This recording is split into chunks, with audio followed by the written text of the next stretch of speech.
The crystal glasses clinked as my father, Jacob, raised his wine, his voice booming across our mahogany dining table. To Christina's future in Paris, $80,000 for the art program at École des Beaux-Arts. My sister beamed, her blonde hair catching the chandelier light as our mother Sheila dabbed tears of pride. Our little artist is finally getting the recognition she deserves. I set down my fork, heart hammering. Mom, Dad, I actually wanted to ask about something too. I need $3,000 for my community college textbooks this semester. I can pay you back by Christmas, I promise. The silence stretched like a held breath. Sheila's eyes turned cold as winter glass. You don't deserve any help, Carolyn. Christina has real talent, real potential. You've never shown us anything worth investing in. I nodded slowly, memorizing the weight of those words, the way they landed like stones in still water. 5 years later, my phone buzzed at 7 a.m. Christina's voice cracked through the speaker. Carolyn, I'm sitting outside your gate in Malibu Hills. The security guard won't let me in. How do you live in a place like this? She had no idea what I'd built from their rejection. If this story moves you and you want to see how I turned their cruelest moment into my greatest triumph, hit that like button. Because what happens next will change everything you think you know about family, money, and revenge. That dinner wasn't the beginning. It was the period at the end of 18 years of invisible ink. When we turned 7, Christina's birthday filled our backyard with bouncy castles, pony rides, and a professional photographer capturing her princess dress from every angle. My birthday 3 months later? A grocery store cake on the kitchen counter while Mom rushed Christina to dance practice. You understand, don't you, sweetheart? Christina's recital is next week. I understood. I always understood. In middle school, I brought home straight A's like clockwork. Jacob would glance at my report card and nod. Good job, Carolyn. You're naturally smart. When Christina scraped together a C+ in algebra, they celebrated with dinner at her favorite restaurant. Look at this improvement. We're so proud of you for trying harder. I learned that excellence was expected, mediocrity was celebrated, and I lived somewhere in between. Useful, but unremarkable. High school became a masterclass in invisibility. When Christina struggled with her college applications, I spent nights editing her essays, crafting her personal statements, even filling out her financial aid forms. She got into 3 schools. At the family dinner announcing her acceptances, Mom raised her glass. Christina worked so hard on these applications, such dedication. I said nothing. I'd learned that ghosts don't get credit for moving furniture. Senior year, I earned valedictorian with a perfect 4.0 GPA. The ceremony was scheduled for Thursday at 7 p.m. Christina's art exhibition opened the same night across town. We'll catch the beginning of your speech, Sheila promised, adjusting her pearl necklace in the hallway mirror. Then we need to support Christina's big moment. I watched from the podium as their empty seats stared back at me. My speech about perseverance and family support felt hollow echoing through the auditorium. Later, I found them on Christina's Instagram story, champagne glasses raised beneath her mediocre watercolor paintings. The valedictorian certificate sits in my desk drawer now, next to my transcripts showing 4 years of perfect grades. Evidence of a ghost who learned to haunt libraries instead of demanding attention. Stop being so dramatic, Sheila had said when I mentioned feeling overlooked. We can't be everywhere at once. She was right. They couldn't be everywhere, but they could choose where to be, and they never chose me. That pattern carved itself into my bones like a blueprint. Work harder, expect less, disappear when convenient. I followed it perfectly for 18 years, until that dinner changed everything. The $80,000 announcement hung in the air like expensive perfume. Jacob leaned back, swirling his wine with satisfaction. We liquidated some old accounts to make this happen. Christina's artistic vision shouldn't be constrained by money. My stomach dropped. What old accounts? Sheila waved dismissively.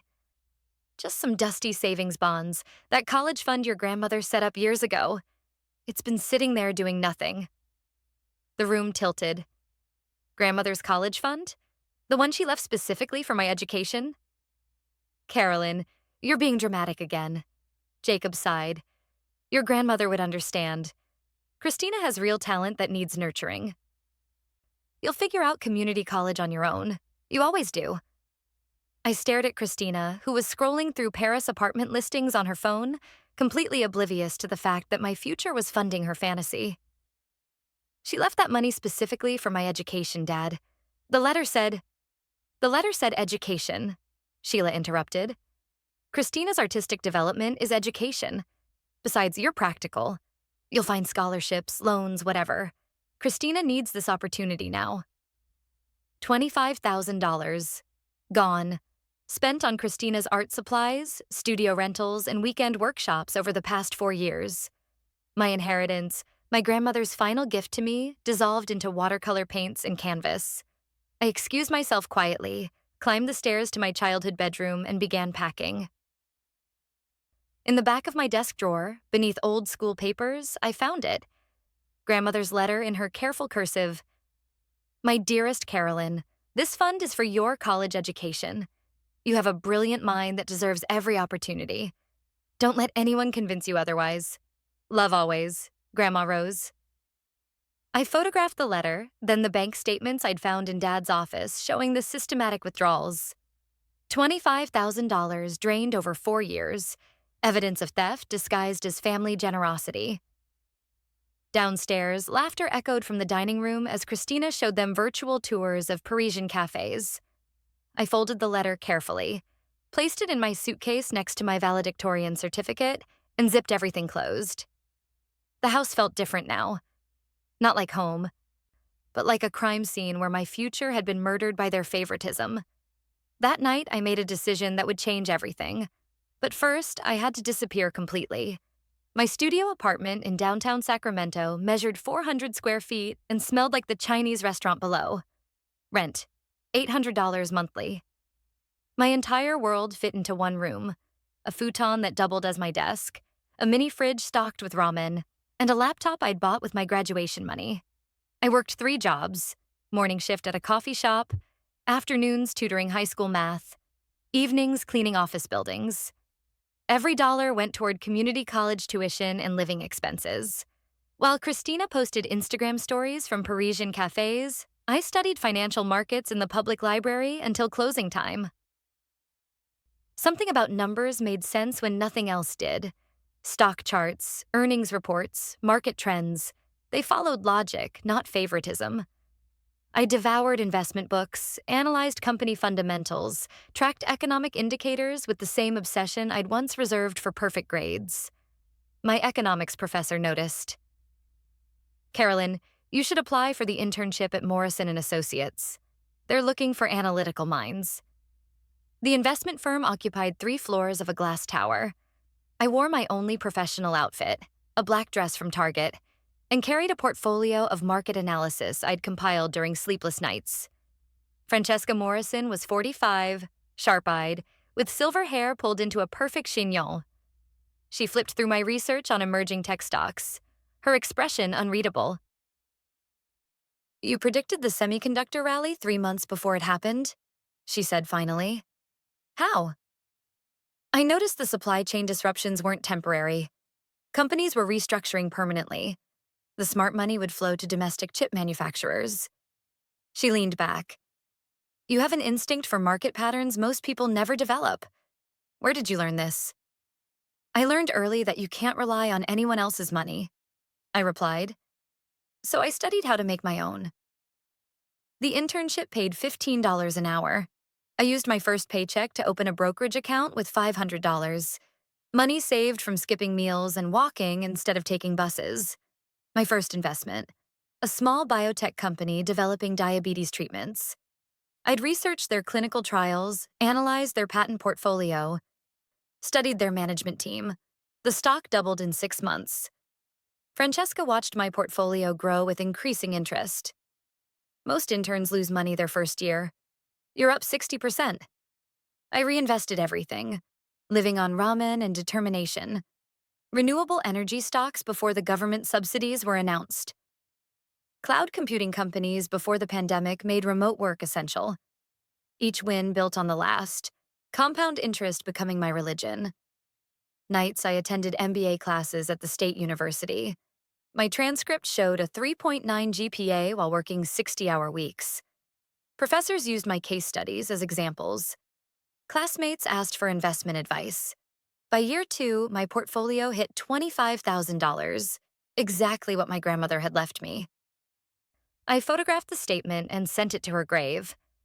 I rebuilt what they stole, Grandma, with interest. Year 3 brought bigger wins. Tech stocks soared. My renewable energy plays paid off spectacularly. The portfolio crossed 50,000, then 75,000. Francesca called me into her office on a Tuesday morning. I've been watching your work for 3 years. Your research is better than analysts with decades of experience. By year 3, my portfolio hit 6 figures, but the real game changer came when Francesca offered me something I never expected. Drop a comment if you've ever had to build something from nothing while everyone doubted you. Because what happened next proves that revenge is a dish best served with compound interest. I want you as my partner, Francesca said, sliding a leather folder across her mahogany desk. Collins and Associates Investment Management, 50-50 split. I stared at the partnership agreement, my name embossed in gold lettering. Francesca, I'm 23. I don't have the capital to... Your track record is your capital. 38% annual returns over 3 years. My clients are asking specifically for you. She leaned forward. You've earned this partnership. Your track record speaks for itself. The business registration went through in 2 weeks. Our first major client, the Sacramento Teachers Pension Fund, $12 million under management. The board had reviewed my research on sustainable energy infrastructure and emerging markets. Miss Collins, the pension fund chairman said during our presentation, your analysis of the lithium mining sector was extraordinary. We're prepared to allocate our entire alternative investments portfolio to your strategies. $12 million. I thought of Christina's $80,000 and almost laughed. Our first year managing the pension fund delivered 42% returns. Word spread through California's investment community like wildfire. Wealthy families, corporate retirement plans, university endowments, they all wanted the young woman who'd turned $500 into a fortune. By year 4, we managed over $60 million in assets. My personal portfolio had grown to $3.2 million. I could afford anything I'd ever dreamed of, but I lived simply. Still in my studio apartment, still eating ramen, still walking to work. Until I saw the house. Malibu Hills. Perched on a cliff overlooking the Pacific. $2.7 million for 4,000 square feet of glass and steel. Floor-to-ceiling windows, infinity pool, 3-car garage. The kind of place I'd only seen in magazines. The realtor, a polished woman named Patricia, looked skeptical when I arrived in my Honda Civic. This property requires significant financial qualification, she said carefully. I handed her my bank statement. Her eyebrows shot up. Cash offer, I said simply. No contingencies. The closing took 3 weeks. I signed the deed in Francesca's office, my hands steady as I wrote my name on documents worth more than my parents' entire net worth. 5 years ago, I couldn't afford textbooks, I told Francesca as we celebrated with champagne. Now I'm managing millions. She raised her glass. You didn't just build wealth, Carolyn. You built yourself. That evening, I stood in my new living room watching the sunset paint the Pacific in shades of gold. The house felt like a fortress, like proof that I'd become someone my family couldn't ignore. My phone buzzed with a text from an unknown number. Carolyn, it's Christina. Kelly mentioned you're doing well. Can we talk? I smiled, setting the phone aside. Let them wonder. Let them wait. The girl who'd begged for textbook money was gone. In her place stood someone who could buy and sell their dreams without blinking. Christina's Instagram told the story in reverse chronology. Recent posts, a cramped studio apartment in Fresno, pregnancy announcement with no father tagged, a GoFundMe link for unexpected expenses. Scroll back 2 years, Parisian galleries rejecting her work. art school classmates avoiding her, increasingly desperate captions about finding her voice. The $80,000 had lasted 18 months. Kelly Martinez, our old family friend, called on a Tuesday. Carolyn, honey, I ran into your parents at the grocery store. They mentioned Christina's back from Paris and, well, they seemed surprised when I told them about your investment firm. They didn't know you were successful. I'd kept my achievements private, no social media presence, no local newspaper interviews. My success existed in boardrooms and bank statements, invisible to the family who'd made me invisible first. The first voicemail came that evening. Sheila's voice, honey sweet with desperation. Carolyn, sweetheart, we heard wonderful things about your business. We're so proud of you. Christina's going through a difficult time, and we thought maybe, well, family helps family. Call me back.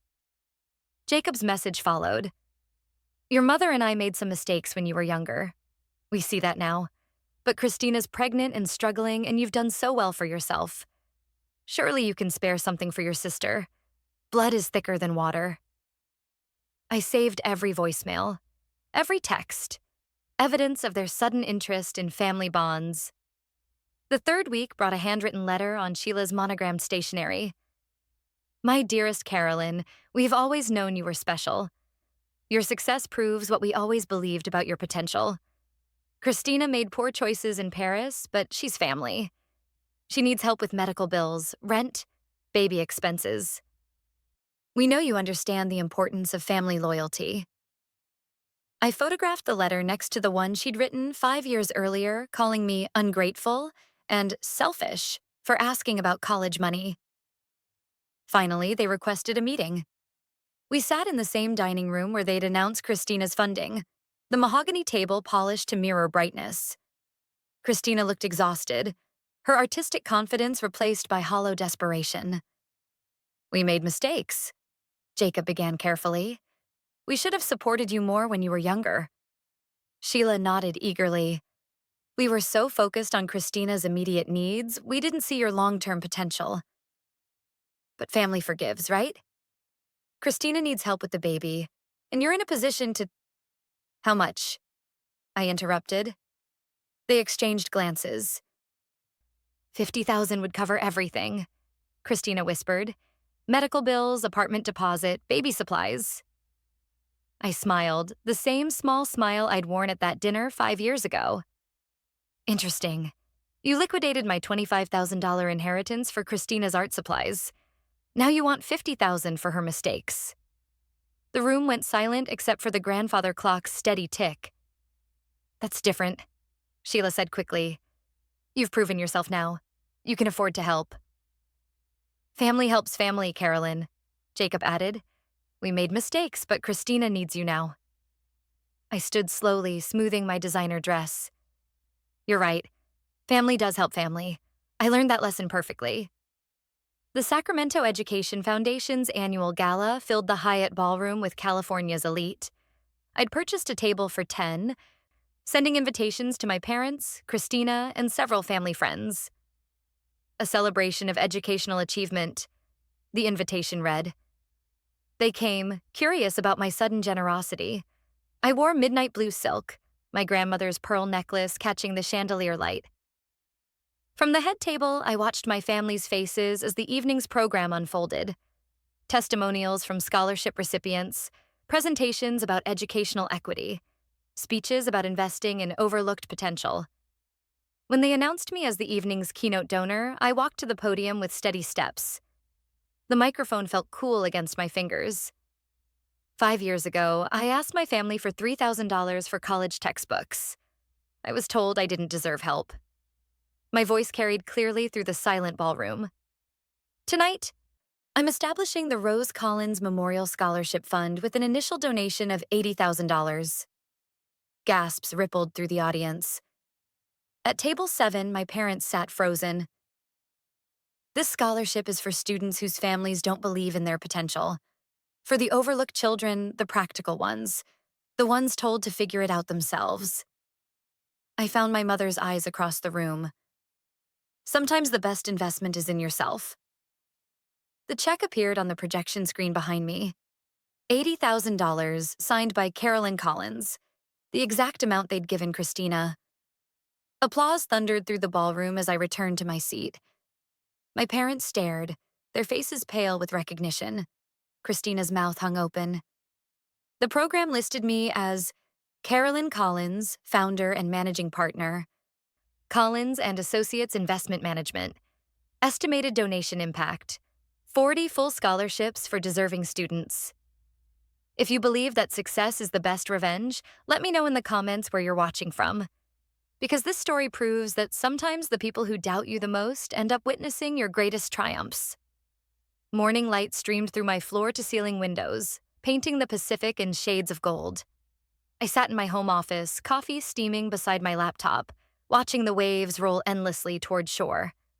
On my desk, framed in silver, sat grandmother's letter next to a photo from the gala. Me at the podium, confident and radiant, finally visible. My phone stayed silent. No desperate voicemails, no guilt-laden texts. They'd learned what I'd always known. Some people earn love, others demand it. I'd chosen to earn everything else instead. Grandmother always said I had potential, I whispered to her letter. She was right. I just had to stop waiting for permission to prove it. The scholarship fund had grown to $200,000. 40 students would attend college this fall, funded by the family that once told me I didn't deserve help. If you're watching this and someone has told you that you don't deserve support, remember, their limitations aren't your ceiling. Build your own ladder, climb your own mountain, and when you reach the top, decide who deserves the view. Sometimes the greatest revenge is simply becoming everything they said you couldn't be.